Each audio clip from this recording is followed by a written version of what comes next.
tomhle videu budu dělat dýňovou polívku.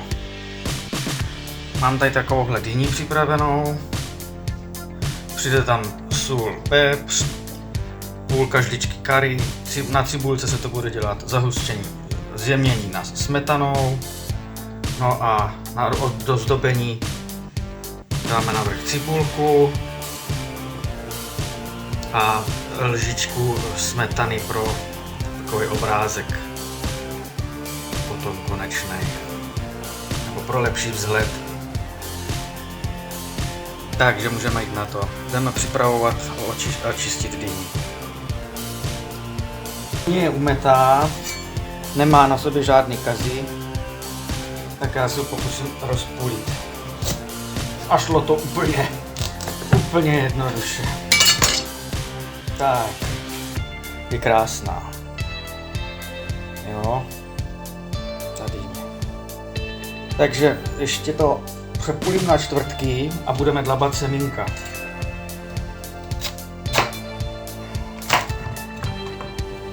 Slyšel jsem o dýni, že má v sobě nějaké vitaminy. Pověděla paní v jednom videu. Takže dýně není jen tak prázdná. Bez ničeho.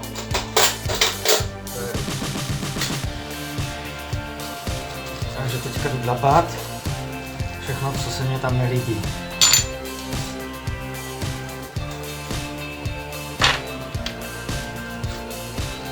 To musí pryč, že?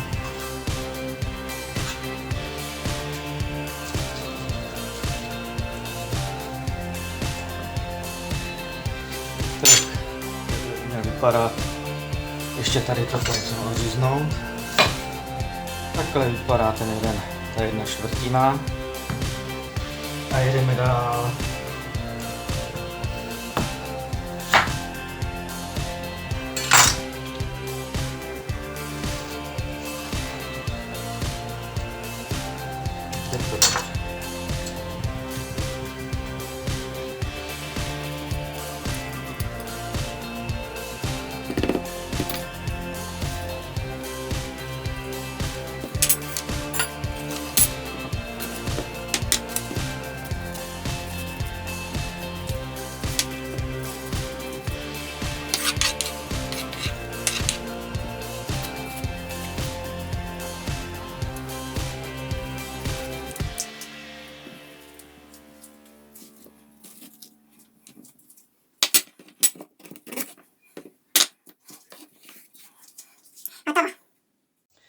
Teď jdeme dýni krájet.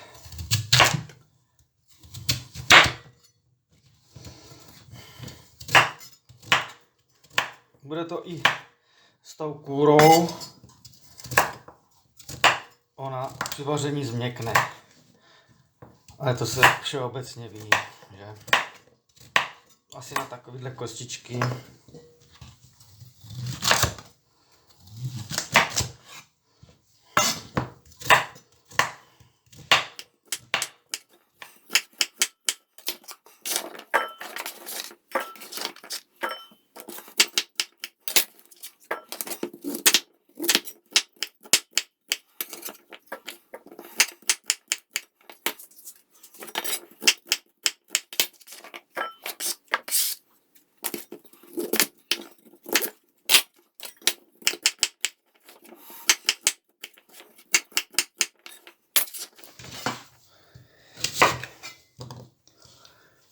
Budu se snažit nájemno.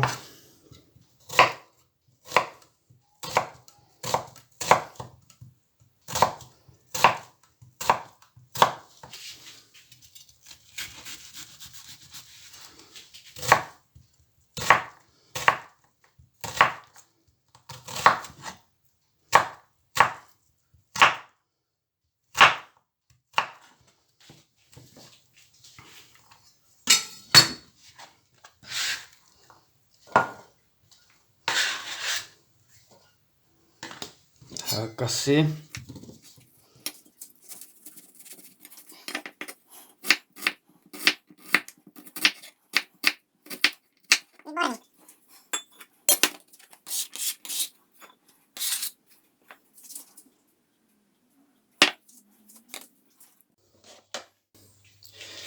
Tak přidám máslo.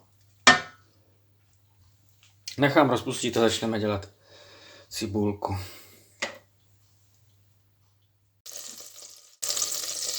Sypeme cibulku.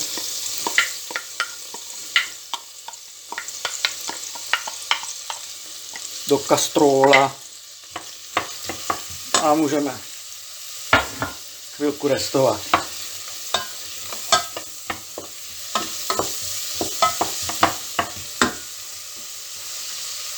Tak, já vás zavolám, až bude cibulka hotová, jo? Tak cibulku už máme hotovou, ta už je změklá. Tak teďka přidáme teda tu dýni.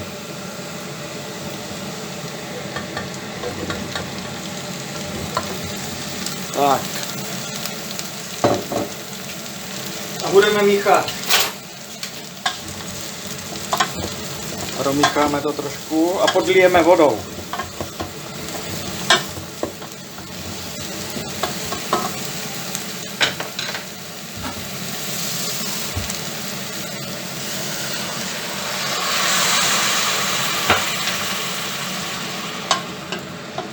Necháme chvilku, aby se to zase rozpálilo.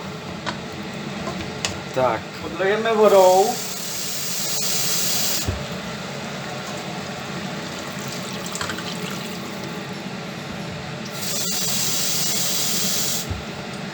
Jen tak, aby to tam volně plavalo. Asi takhle.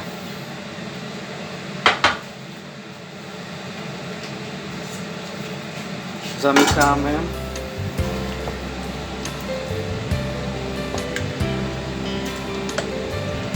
Tak, aby to volně plavalo. Takhle by to mělo být v pořádku.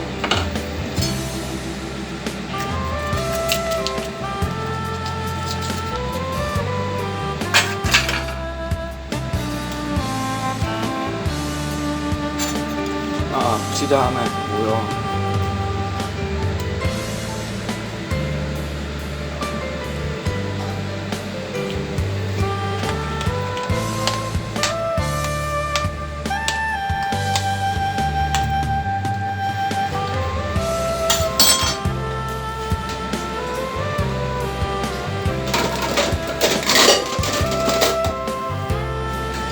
No, zakryjeme to a necháme to 4 hodiny vařit.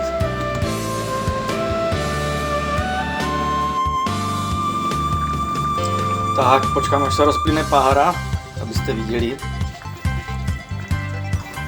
Vařil jsem 15 minut zhruba. No a teďka budeme mixovat. Už jsem i ochutnal. Jeden kousek, je to měkký. Jdeme na to.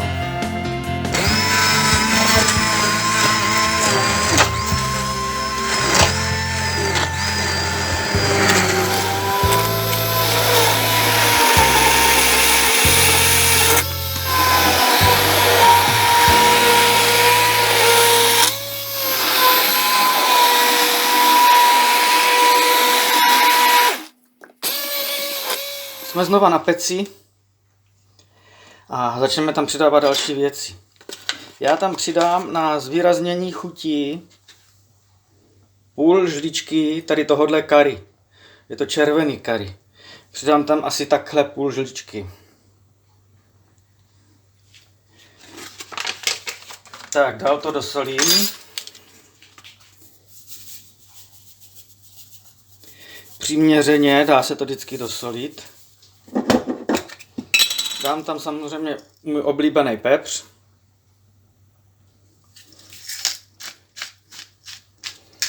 Olívka je pro mého kluka Martina, on ho má moc rád. Nebudu mu to moc pepřit.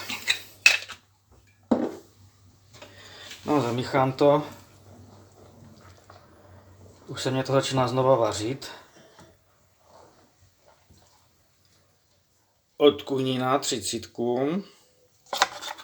No a bude hotovo.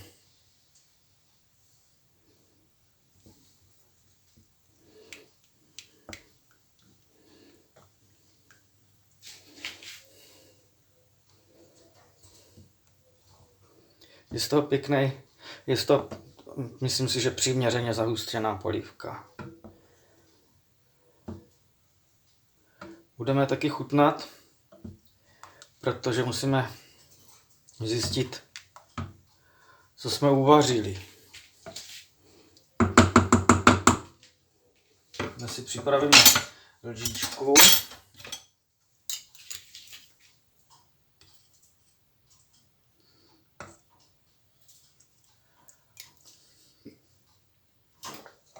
Já si myslím, že je to výborný, mě to chutná. Tak a poslední věc, kterou děláme, je servírování. Takže nalijeme na talíř.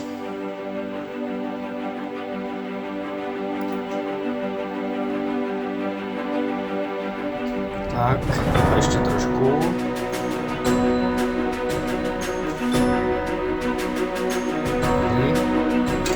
Kdybych tam dal nějaké čmouhy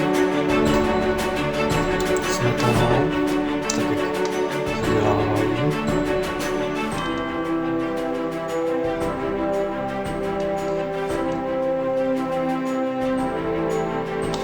Tak.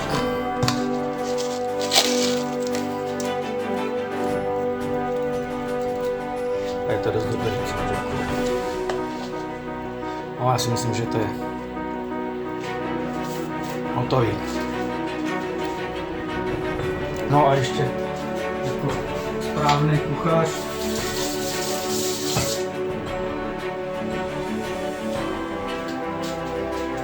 jako správný kuchař ochutnám.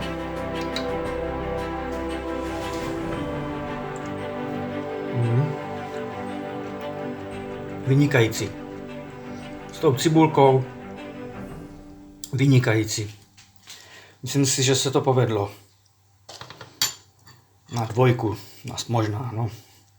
Děkuju všem odběratelům. Je to pracně natáčet, vařit a natáčet to. Tak děkuju za odběr a za lajky. Mějte se zase u dalšího videa.